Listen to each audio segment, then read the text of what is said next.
जान से ज्यादा प्यार तोहके जान करीले, अब तारो जो जागिए के बिहान करीले।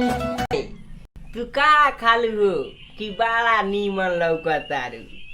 हम दाल भात खानी ना रे भैया, ये झूठ बोला दिया। कल हम देखा नु कि कामना तू के बापुआ भैया के हड्डी चबावत रहुए। पागल तुम भी पागल।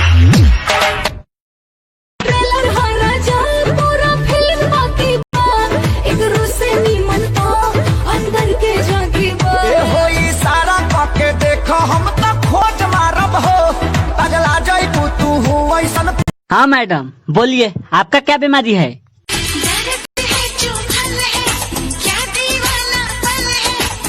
अच्छा, दर्द भी है, चुभन भी है और थोड़ा थोड़ा दीवानापन भी है।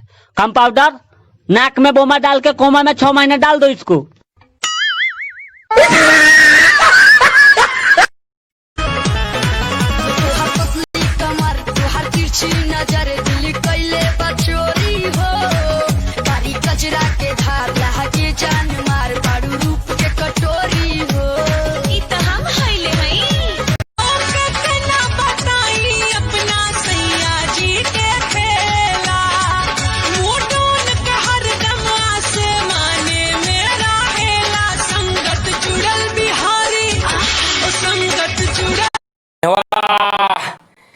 की पत्ते हमरा के नाम मार पैबे कहे कि हम अपना संगे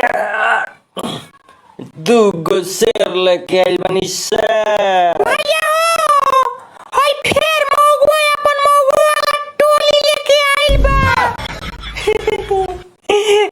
ना भैया हमने कह रहे सर दीदी से राखी बनवावे, दीदी तरह से राखी बनवावे आइल बनी सन।